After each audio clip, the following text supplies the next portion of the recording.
प्रदेश के जनपद बाराबंकी से इस वक्त की बड़ी खबर आ रही है। जी हां, आज दिनांक 3/11/2020 को DSWS लखनऊ द्वारा चलाई जा रही परियोजना सखी के तहत बंकिम क्षेत्र की कुल 12 गांव से 23 किशोरियों को जिला विधिक सेवा प्राधिकरण में पैरा लीगल पर प्रशिक्षण का आयोजन किया गया, जिसका मुख्य उद्देश्य किशोरियों को कानून के बारे में जरूरी ज्ञान अर्जित कराना, जिसमें जिला विधिक सेवा प्राधिकरण से जज श्वेता चंद्रा जी एवं सरकारी महिला वकील कुरेशा खातून एवं न्याय सेवा प्राधिकरण से विपिन सिंह जी द्वारा किशोरियों को शिक्षा का विस्तार पूर्वक जानकारी दी गई तथा परियोजना को ऑर्डिनेटर रंजनी मसीन ने मेट्रो से प्रेम भेंट किया, जिसका परियोजना कार्यकर्ता शिव प्रसाद द्वारा धन्यवाद देते हुए कार्यक्रम का समापन किया गया।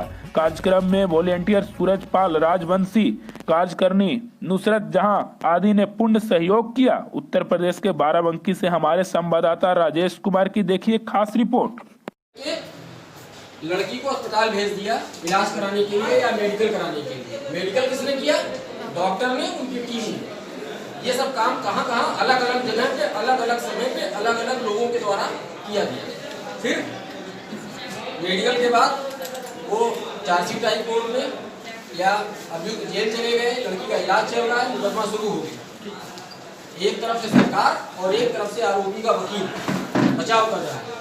इसके बीच में गवाह कुछ लोग आ गए, यानी एक प्रक्रिया जो शुरू हुई थी आज से 2 महीना 4 महीना 10 महीना पहले या 10 दिन पहले भी, उसमें घटना जिसके साथ हुई वो, घटना करने वाले वो, शिकायत करने वाले, पुलिस, डॉक्टर, सरकारी वकील, प्राइवेट वकील, गवाह, उसके बाद जज साहब का फैसला।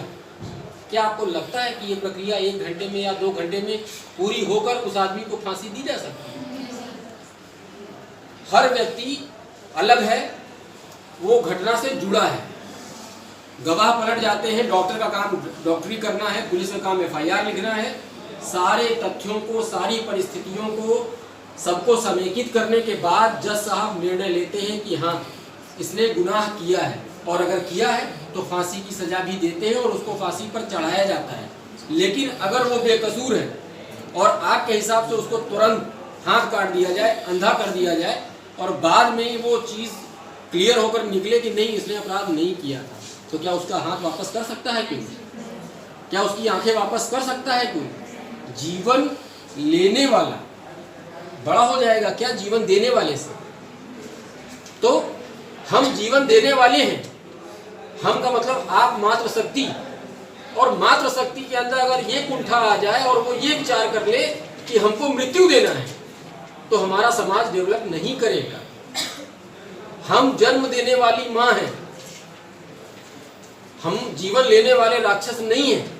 लेकिन कानून ऐसे राक्षस जो हमारे जन्म देने वाली माताओं, बच्चों के साथ, बच्चियों के साथ ऐसी घटना करते हैं और सिद्ध हो जाता है, उनको मृत्यु दंड देते हैं और देंगे, और उससे कठिन भी कुछ हो सकता है तो वो भी करेंगे। हमें सिर्फ अपनी न्यायपालिका पर, हमें खुद पर, हमारे समाज पर, हमारे कानून पर, हमारी शिक्षा पर, हमारी परवरिश पर विश्वास होना चाहिए। ठीक है, मैंने शुरुआत में कहा था कि अगर आप 4 सहेलियां हैं, 4 सहेलियों में से एक सहेली का व्यवहार बदला हुआ दिख रहा है, तो बाकी 3 सहेलियों को, उस चौथी सहेली को अपने रंग में रंगना है, उसके रंग में नहीं रंगना है। अगर वो नहीं आपकी बात को समझती है, नहीं मानती है, तो उसको अकेले नहीं छोड़ना है, अपने घर में आंख बंद करके बैठ नहीं जाना है। हमें उसको समझाना है। अगर नहीं समझती है तो हमें उसकी शिकायत उसके परिवार से, अपने परिवार से करनी है। मित्र धर्म से बड़ा कोई नहीं होता। हमें फिल्म देखने जाना है, मेला जाना है, कहीं भी जाना है, अपने परिवार को विश्वास दिलाकर उनके साथ जाना है। और सबसे बड़ी बात, जिस दिन यहाँ पर मैंने जो आपसे सवाल पूछे थे, खाना कितने लोग बना लेते हैं, स्ट्रेंथ किसकी क्या है, जिस दिन 100% सबके हाथ उठेंगे कि हाँ हमें खाना भी बनाना आता है, हमें कुश्ती करनी भी आती है, हमें ताइक्वांडो भी आता है, हम पढ़ने में भी सक्षम हैं, उस दिन मानेंगे कि हमारा समाज सकारात्मक रूप में आगे बढ़ रहा है। आप सब लोग एक ही गांव के हैं, अलग अलग हैं, आप सारे लोग समूह बनाइए सहेलियों का और रोज शाम को खेलिए। मैं कह रहा हूँ खेलिए, सरकार कह रही है खेलने के लिए, जब आप खेलेंगे कूदेंगे तो हो सकता है आपके परिवार वाले, आपके पड़ोस वाले दो चार बातें बोले, सुनिए, कोई बात नहीं, लेकिन खेलिए। जब आप खेलेंगे तो आपके अंदर फिजिकल ग्रोथ होगी, आपका स्टेमिना बढ़ेगा और स्वस्थ शरीर होगा, और जब स्वस्थ शरीर होगा तो उसके अंदर स्वस्थ मस्तिष्क होगा। तो वादा करिए आज जज साहब के सामने कि आप सब लोग खेलेंगे, पढ़ेंगे और समाज के प्रति नकारात्मक भावना अपने अंदर नहीं आने देंगे। ये दुनिया बहुत खूबसूरत है, हम सर्वोपरि हैं, हमसे बड़ा कोई नहीं है। हम चाहें तो जंगल के राजा शेर या उससे बड़े जानवर को 2 मिनट में धाराशाही कर लेते हैं। तो क्या हमने हवाई जहाज बनाया, हमने रॉकेट बनाया, हम चांद पर जा रहे हैं, तो हमसे बड़ा कोई है? नहीं है। तो जब हमसे बड़ा कोई नहीं है तो हम नकारात्मकता में जाकर हम क्यों अपने आप को कुंठित कर लें और हम डर जाएं? हम अपने आप को सुदृढ़ करेंगे, हम अपने आप को संगठित करेंगे और हम अपने साथ साथ अपने पास पड़ोस, समाज, गांव सबका विकास करेंगे। इस भावना के साथ आज हम इस कार्यक्रम को यही समाप्त करते हैं। अगर आप लोगों का कोई सवाल हो तो आप पूछिए। तो शिक्षा हमारे भारत की रिपोर्ट जाती है विश्व स्तर पे कि साक्षरता भारत होना चाहिए, यानी कि इंसान को साइन करना आना चाहिए, पढ़ना आना चाहिए, जो भी हो। उसके तहत मेरी मम्मी आंगनबाड़ी में है, तो मैं वहाँ उनके सेंटर पे गई तो उनको दरिया देने की साइन करवाना था। तो मैंने देखा कुछ बच्चे अंगूठा लगा रहे हैं, क्यों? हमको यकीन ही नहीं हुआ कि मेरी एरिया में ऐसे बच्चे होंगे। जब वो अंगूठा लगाए तो मैंने उनसे कहा कि बेटा तुम पढ़ाई क्यों नहीं करते? तो वो हंस के डाल दिए। ऐसा लग रहा है कि उनको पढ़ाई का मतलब ही नहीं समझ आया कि पढ़ाई होती क्या है। और ऐसा नहीं कि वो कमज़ोर हैं, हमसे घर उनका भी अच्छा बना है, सब कुछ खाते पीते अच्छा है, लेकिन उनको पढ़ाई का मतलब ही नहीं समझ। तो हमने कहा अपने मम्मी पापा से क्यों नहीं कहते हो? तो उन्होंने कहा हमको पैसा चाहिए, हम पैसा कमाते हैं और पैसा ही सब कुछ है। हमने बहुत देर तक बहस की। तो जैसे मतलब अभी हम भी इतनी अच्छी सिचुएशन में नहीं कि वो लोग सामने वाले मेरी बात समझे। वो हंस के टाल दी, ये तो बड़े खिड़की होंगी, पढ़ती होंगी। ऐसा नहीं, मैं बिल्कुल बड़े खिड़की नहीं हूँ। तो मैंने उनसे बहुत कुछ कहा। तो मैं ये चाहती हूँ कि उस गाँव में कोई कार्यक्रम के माध्यम से उनके मम्मी पापा को शिक्षित किया जा सकता है कि उनके अंदर भावना जगे कि हम बच्चों को पढ़ाएं तो अच्छा होगा। बेटा, ये भावना बढ़ाने के लिए हमको वहाँ जाकर शिविर लगाने की जरूरत क्या है? हमने वहाँ के लिए आपको तैयार कर दिया। तो सर मेरी बात नहीं मानते, इसीलिए मैंने तो कितने 6 महीने हो गए, हमको वो दिमाग से वो स्ट्रक्चर हट ही नहीं रहा, उस बच्चे का मुस्कान हट ही नहीं रही। हम सोच रहे हैं हमको ये चीज़ नहीं आती, टीचर डांट देता तो हम उदास हो जाते कि बताओ हम इतना पढ़े, हमको ये नहीं आती। उनसे तो बिल्कुल क्यों अंगूठा लगा रहे हैं, तो वो हंस रहे हैं, उनको बिल्कुल पता ही नहीं। अगर हम चाहेंगे तो वो नहीं कर सकते हैं। मैंने समझाने की कोशिश की, मम्मी से भी कहा कि उनके मम्मी पापा से कहो। मम्मी ने हमको डांट दिया कि हम 10 साल से इधर हैं और हम सबको समझा के लड़की को अस्पताल भेज दिया इलाज कराने के लिए या मेडिकल कराने के लिए। मेडिकल किसने किया? डॉक्टर ने, उनकी टीम ने। ये सब काम कहाँ कहाँ अलग अलग जगह पे, अलग अलग समय पे, अलग अलग लोगों के द्वारा किया गया। फिर मेडिकल के बाद वो चार्जशीट आई कोर्ट में या अभियुक्त जेल चले गए, लड़की का इलाज चल रहा है, मुकदमा शुरू हो गया। एक तरफ से सरकार और एक तरफ से आरोपी का वकील बचाव कर रहा है। इसके बीच में गवाह कुछ लोग आ गए। यानी एक प्रक्रिया जो शुरू हुई थी आज से 2 महीना, 4 महीना, 10 महीना पहले या 10 दिन पहले भी, उसमें घटना जिसके साथ हुई, वो घटना करने वाले, वो शिकायत करने वाले, पुलिस, डॉक्टर, सरकारी वकील, प्राइवेट वकील, गवाह, उसके बाद जज साहब का फैसला। क्या आपको लगता है कि ये प्रक्रिया 1 घंटे में या 2 घंटे में पूरी होकर उस आदमी को फांसी दी जा सकती है?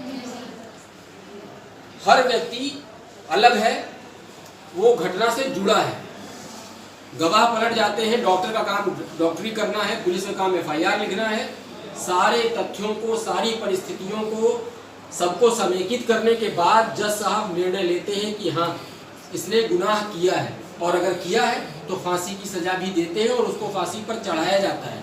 लेकिन अगर वो बेकसूर है और आपके हिसाब से उसको तुरंत हाथ काट दिया जाए, अंधा कर दिया जाए, और बाद में वो चीज़ क्लियर होकर निकले कि नहीं इसने अपराध नहीं किया था, तो क्या उसका हाथ वापस कर सकता है कोई? क्या उसकी आंखें वापस कर सकता है कोई? जीवन लेने वाला बड़ा हो जाएगा क्या जीवन देने वाले से? तो हम जीवन देने वाले हैं। हम का मतलब आप मातृशक्ति, और मातृशक्ति के अंदर अगर ये कुंठा आ जाए और वो ये विचार कर ले कि हमको मृत्यु देना है, तो हमारा समाज डेवलप नहीं करेगा। हम जन्म देने वाली माँ हैं, हम जीवन लेने वाले राक्षस नहीं हैं। लेकिन कानून ऐसे राक्षस जो हमारे जन्म देने वाली माताओं, बच्चों के साथ, बच्चियों के साथ ऐसी घटना करते हैं और सिद्ध हो जाता है, उनको मृत्यु दंड देते हैं और देंगे, और उससे कठिन भी कुछ हो सकता है तो वो भी करेंगे। हमें सिर्फ अपनी न्यायपालिका पर, हमें खुद पर, हमारे समाज पर, हमारे कानून पर, हमारी शिक्षा पर, हमारी परवरिश पर विश्वास होना चाहिए। ठीक है, मैंने शुरुआत में कहा था कि अगर आप 4 सहेलियां हैं, 4 सहेलियों में से एक सहेली का व्यवहार बदला हुआ दिख रहा है, तो बाकी 3 सहेलियों को, उस चौथी सहेली को अपने रंग में रंगना है, उसके रंग में नहीं रंगना है। अगर वो नहीं आपकी बात को समझती है, नहीं मानती है, तो उसको अकेले नहीं छोड़ना है, अपने घर में आंख बंद करके बैठ नहीं जाना है। हमें उसको समझाना है। अगर नहीं समझती है तो हमें उसकी शिकायत उसके परिवार से, अपने परिवार से करनी है। मित्र धर्म से बड़ा कोई नहीं होता। हमें फिल्म देखने जाना है, मेला जाना है, कहीं भी जाना है, अपने परिवार को विश्वास दिलाकर उनके साथ जाना है। और सबसे बड़ी बात, जिस दिन यहाँ पर मैंने जो आपसे सवाल पूछे थे, खाना कितने लोग बना लेते हैं, स्ट्रेंथ किसकी क्या है, जिस दिन 100% सबके हाथ उठेंगे कि हाँ हमें खाना भी बनाना आता है, हमें कुश्ती करनी भी आती है, हमें ताइक्वांडो भी आता है, हम पढ़ने में भी सक्षम हैं, उस दिन मानेंगे कि हमारा समाज सकारात्मक रूप में आगे बढ़ रहा है। आप सब लोग एक ही गांव के हैं, अलग अलग हैं, आप सारे लोग समूह बनाइए सहेलियों का और रोज शाम को खेलिए। मैं कह रहा हूँ खेलिए, सरकार कह रही है खेलने के लिए। जब आप खेलेंगे कूदेंगे तो हो सकता है आपके परिवार वाले, आपके पड़ोस वाले 2-4 बातें बोले, सुनिए, कोई बात नहीं, लेकिन खेलिए।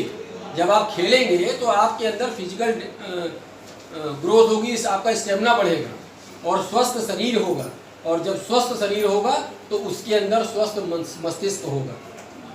तो वादा करिए आज जज साहब के सामने कि आप सब लोग खेलेंगे, पढ़ेंगे और समाज के प्रति नकारात्मक भावना अपने अंदर नहीं आने देंगे। ये दुनिया बहुत खूबसूरत है, हम सर्वोपरि हैं, हमसे बड़ा कोई नहीं है। हम चाहें तो जंगल के राजा शेर या उससे बड़े जानवर को 2 मिनट में धाराशाही कर लेते हैं। तो क्या हमने हवाई जहाज बनाया, हमने रॉकेट बनाया, हम चांद पर जा रहे हैं, तो हमसे बड़ा कोई है? नहीं है।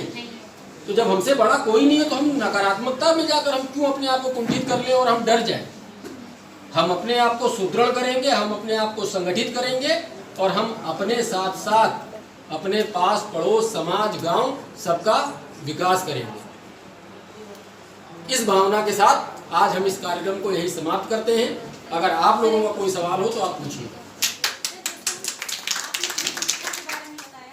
तो शिक्षा हमारे भारत की रिपोर्ट जाती है विश्व स्तर पे कि साक्षरता भारत होना चाहिए, यानी कि इंसान को साइन करना आना चाहिए, पढ़ना आना चाहिए, जो भी हो। उसके तहत मेरी मम्मी आंगनबाड़ी में है, तो मैं वहाँ उनके सेंटर पे गई तो उनको दरिया देने की साइन करवाना था। तो मैंने देखा कुछ बच्चे अंगूठा लगा रहे हैं, क्यों? हमको यकीन ही नहीं हुआ कि मेरी एरिया में ऐसे बच्चे होंगे। जब वो अंगूठा लगाए तो मैंने उनसे कहा कि बेटा तुम पढ़ाई क्यों नहीं करते? तो वो हंस के डाल दिए हैं। ऐसा लग रहा है कि उनको पढ़ाई का मतलब ही नहीं समझ आया कि पढ़ाई होती क्या है। और ऐसा नहीं कि वो कमज़ोर हैं, हमसे घर उनका भी अच्छा बना है, सब कुछ खाते पीते अच्छा है, लेकिन उनको पढ़ाई का मतलब ही नहीं समझ। तो हमने कहा अपने मम्मी पापा से क्यों नहीं कहते हो? तो उन्होंने कहा हमको पैसा चाहिए, हम पैसा कमाते हैं और पैसा ही सब कुछ है। हमने बहुत देर तक बहस की। तो जैसे मतलब अभी हम भी इतनी अच्छी सिचुएशन में नहीं कि वो लोग सामने वाले मेरी बात समझे। वो हंस के टाल दी है तो बड़े घर की होंगी, पढ़ती होंगी, ऐसा नहीं, मैं बिल्कुल बड़े घर की नहीं हूँ। तो मैंने उनसे बहुत कुछ कहा। तो मैं ये चाहती हूँ कि उस गाँव में कोई कार्यक्रम के माध्यम से उनके मम्मी पापा को शिक्षित किया जा सकता है कि उनके अंदर भावना जगे कि हम बच्चों को पढ़ाएं तो अच्छा होगा। बेटा ये भावना बढ़ाने के लिए हमको वहाँ जाकर शिविर लगाने की जरूरत क्या है? हमने वहाँ के लिए आपको तैयार कर दिया। तो सर मेरी बात नहीं मानते, इसीलिए मैंने तो कितने 6 महीने हो गए, हमको वो दिमाग से वो स्ट्रक्चर हट ही नहीं रहा, उस बच्चे का मुस्कान हट ही नहीं रही। हम या डांट देता तो हम उदास हो जाते कि बताओ हम इतना पढ़े हमको ये नहीं आती। उनसे तो बिल्कुल क्यों अंगूठा लगा रहे हैं, तो वो हंस रहे हैं, उनको बिल्कुल पता ही नहीं। अगर हम चाहेंगे तो वो नहीं कर सकते हैं। मैंने समझाने की कोशिश की, मम्मी से भी कहा कि उनके मम्मी पापा से कहो। मम्मी ने हमको डांट दिया कि हम 10 साल से इधर हैं और हम सबको समझा